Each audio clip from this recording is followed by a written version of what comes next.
Salve, salve galera, eu sou o Denis Bolfarin, sejam muito bem-vindos a este canal.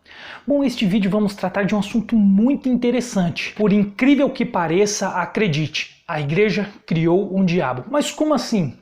Bom, antes disso eu vou explicar um assunto muito interessante em que acreditamos e que a igreja ensinou durante muito tempo, que está lá em Malaquias 3, versículo 11.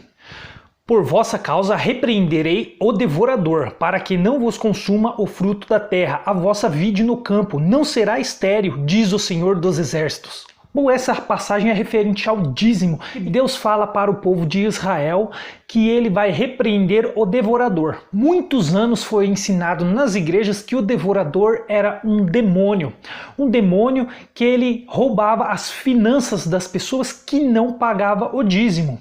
Só que veio perdendo força esse ensinamento durante os anos, porque foram descobertos que esse ensino estava errado, era um ensino errôneo. Mas como vemos, a própria Escritura, ela mostra quem é esse devorador. A própria Escritura explica quem é o devorador. Como podemos ver lá em Joel, capítulo 1, versículo 4. O que deixou o gafanhoto cortador, comeu o gafanhoto migrador. O que deixou o migrador, comeu o gafanhoto devorador. O que deixou o devorador, comeu o gafanhoto destruidor. Ou seja, esse devorador era um gafanhoto que comia as plantações, porque o dízimo naquela época era alimento. O dízimo na lei, ele foi alimento, que era o dos levitas, ele era alimento. Ele só poderia ser dinheiro em duas ocasiões, porque os levitas eles andavam peregrinando com o tabernáculo, eles andavam e às vezes se afastavam de algumas tribos, ficavam longe. Então, quando a tribo estava longe do tabernáculo, onde eles levavam para os levitas o dízimo, então eles poderiam vender esses alimentos, pegarem dinheiro e levarem dinheiro. E uma outra maneira também é que eles poderiam comprar o próprio dízimo, o dízimo que eles estavam dando, eles poderiam comprar, só que eles teriam que dar a quinta parte, que no caso se tornaria em 20%. Teriam que dar 20% em dinheiro para resgatar o dízimo que seria em alimento que eles davam. Algumas pessoas chegaram a dizer que naquela época o dízimo era alimento porque não havia dinheiro na época, mas não é verdade, porque lá em Gênesis, capítulo 37, versículo 28, vemos que já existia dinheiro. E passando os mercadores midianitas, os irmãos de José o alçaram e tiraram de cisterna e o venderam por 20 ciclos de prata aos ismaelitas. Estes levaram José ao Egito. Bom, essa é a passagem em que os irmãos de José jogam ele no poço, depois tiram ele do poço e vendem ele para os ismaelitas como escravo. Eles venderam José por 20 moedas de prata. O tempo de José ainda não havia chegado aquele tempo de Moisés, no qual foi instituído a lei de Moisés, os mandamentos.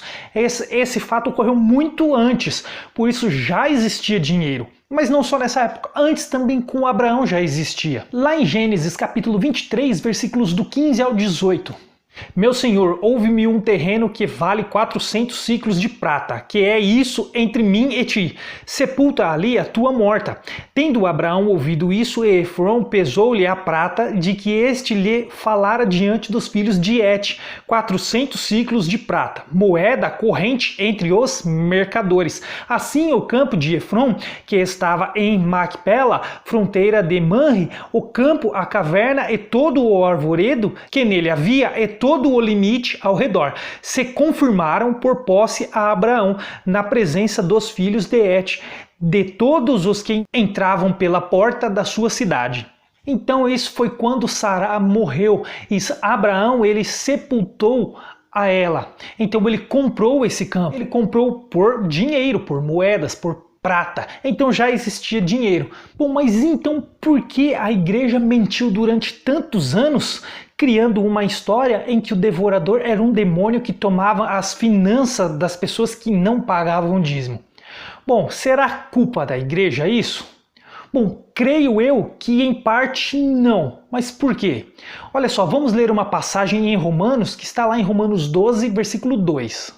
E não vos conformeis com este século, mas transformai-vos pela renovação da vossa mente, para que experimenteis qual seja a boa, agradável e perfeita vontade de Deus. Então olha só, não devemos nos conformar com este século, em outras traduções diz com este mundo, não devemos nos conformar com este mundo, mas transformando-nos na renovação da nossa mente. Então devemos sempre estar aprendendo, sempre renovando nossa mente e nos tornando mais parecidos com Cristo e mais perto da verdade.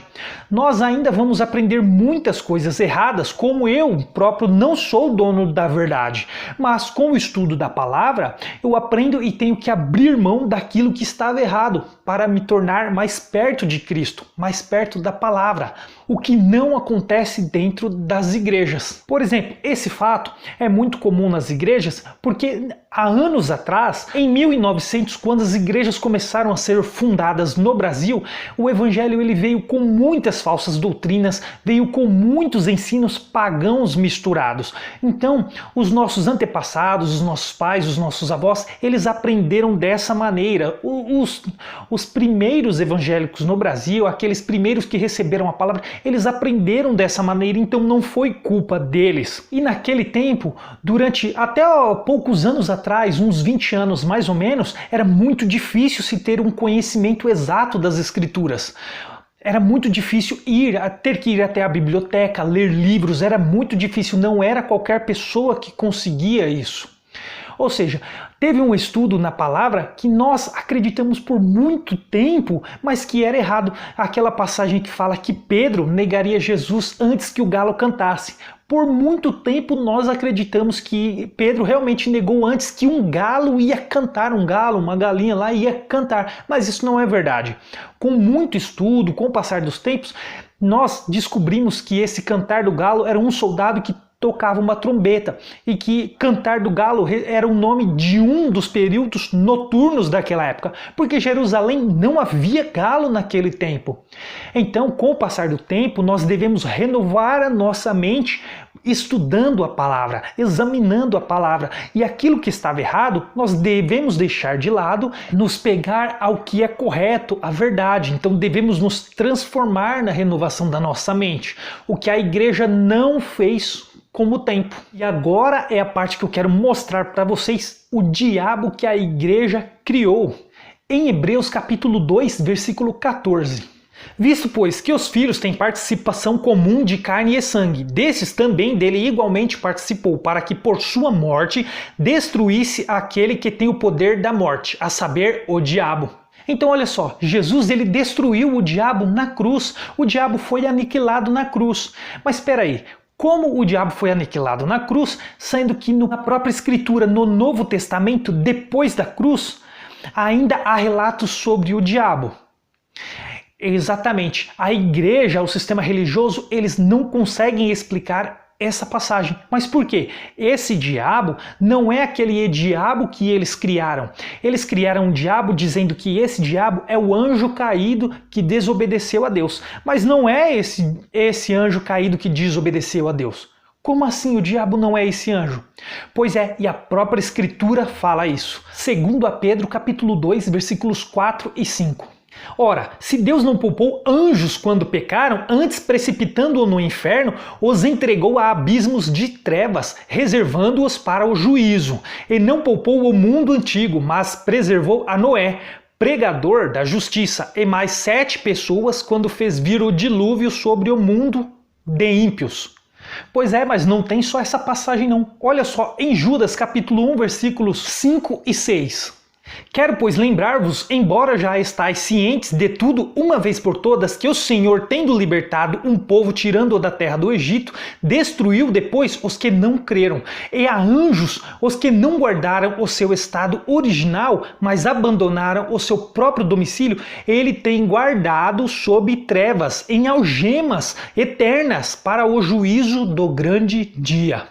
Então olha só, Deus ele tem esses anjos guardados em algemas eternas para o juízo do grande dia. Então esse diabo que é relatado que Jesus destruiu, aniquilou na cruz, não é esses anjos caídos que a igreja ensina que é. Bom, mas ainda não é só essa passagem também. Vamos lá para 1 Pedro, capítulo 3, versículos do 18 ao 20. Pois também Cristo morreu uma única vez pelos pecados, o justo pelos injustos, para conduzir-vos a Deus, morto sim na carne, mas vivificado no Espírito, no qual também foi e pregou aos espíritos em prisão, os quais noutro tempo foram desobedientes quando a longanimidade de Deus aguardava nos dias de Noé, enquanto se preparava a arca, na qual poucos, a saber, 8 pessoas, foram salvos através da água. Então olha só, esses anjos eles foram desobedientes, Deus então prendeu em abismos, em algemas eternas, e eles estavam lá esse tempo todo desde o dilúvio. Mas a igreja criou esse diabo e falou que era esses anjos, mas acontece que esse diabo é um outro diabo, não é esse diabo, não é esses anjos que desobedeceram a Deus. Assim como Satanás. Satanás também não é esse anjo que a igreja criou e falou que é o diabo e que é Satanás também. Mas não é. Quer ver? E a própria Escritura diz que não é Satanás.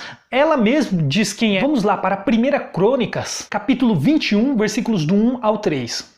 Então Satanás se levantou contra Israel e incitou a Davi a levantar o censo de Israel. Disse Davi a Joabe e aos chefes do povo: Ide levantai o censo de Israel, desde Berseba até Dan, e trazei-me a apuração para que eu saiba o seu número. Então disse Joabe: Multiplique o Senhor teu Deus a este povo 100 vezes mais. Porventura, ó rei, meu senhor, não são todos servos do meu senhor? Por que requer isso o meu senhor? Por que trazer assim culpa sobre Israel? Então olha só, Satanás incitou a Davi levantar um censo sobre Israel. Vamos ler a mesma passagem, só que em um outro livro. Vamos lá para 2 Samuel, capítulo 24, versículos do 1 ao 3 também. Tornou a ira do Senhor a acender-se contra os israelitas e incitou a Davi contra eles, dizendo: Vai e levanta o censo de Israel e de Judá. Disse, pois, o rei a Joabe, comandante do exército: Percorre todas as tribos de Israel, de Dan até Berseba, e levanta o censo do povo para que eu saiba o seu número. Então disse Joabe ao rei: Ora, multiplique o Senhor teu Deus a este povo 100 vezes mais. E o rei, meu senhor, o veja, mas por que tem prazer nisto, ó rei, meu senhor? Então olha só, a mesma passagem, só que aí dizendo que a ira do Senhor incitou a Davi a levantar um censo contra Israel. Opa, peraí, quer dizer que Satanás então é a ira do Senhor? Será? Bom, nas Escrituras, diabo, Satanás, eles significam alguma coisa, assim como aquela passagem em que Jesus aniquilou o diabo na cruz. A igreja criou esse diabo e falou que era aqueles anjos, mas não era aqueles anjos. Então cada passagem significa algo. Mas eu não vou explicar nesse vídeo, assim como todas as passagens em que se referem a diabo e Satanás, todas as passagens das Escrituras. Eu explico em 3 vídeos, inclusive a serpente no jardim do Éden, que também não era o anjo que a igreja diz que era. Aquele anjo não entrou na serpente, não usou a serpente para fazer Adão e Eva pecar. Aquela serpente era outra coisa também, como a própria Escritura explica. A própria Escritura explica quem era aquela serpente, quem era o diabo e quem era Satanás. Explica tudo.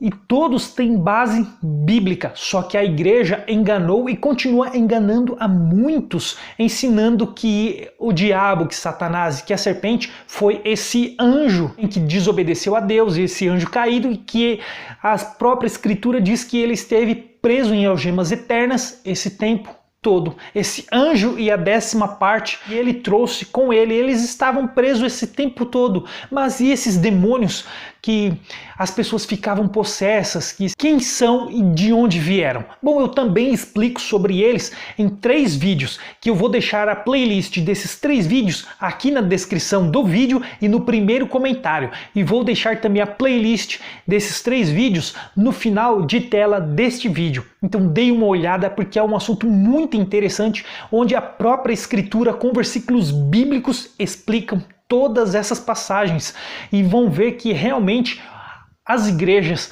os líderes religiosos Eles estão enganando as pessoas, eles estão mentindo, dizendo que era esse anjo e criando esse demônio onde ele não existe.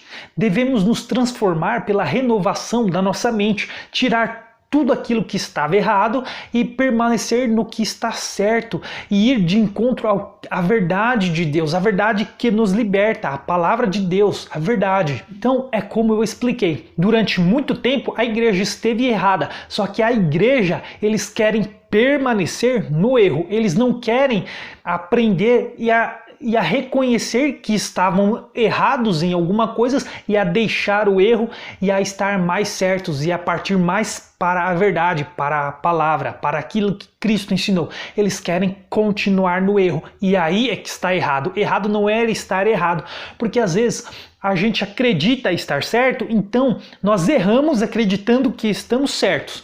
Só que é aí que quando reconhecemos e vemos que estamos errados, devemos deixar essa prática errada e a passar a fazer o que é certo.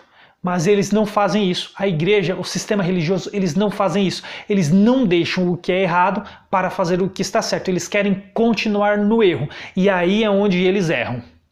Bom, esse foi o vídeo, eu espero que você tenha gostado e espero que vejam essa playlist para vocês verem como é muito interessante, como a própria Bíblia explica quem é Satanás, quem é o diabo e quem é a serpente no Jardim do Éden. E eu espero que você, se você gostou, deixe o seu like e que você compartilhe com mais gente para mais gente saber da verdade e deixar o erro. E se você não é inscrito, se inscreva no canal e ative o sininho de notificações para receber os próximos vídeos que estarão ainda muito mais interessantes. Bom, eu vou ficando por aqui e te espero no próximo vídeo. Até lá!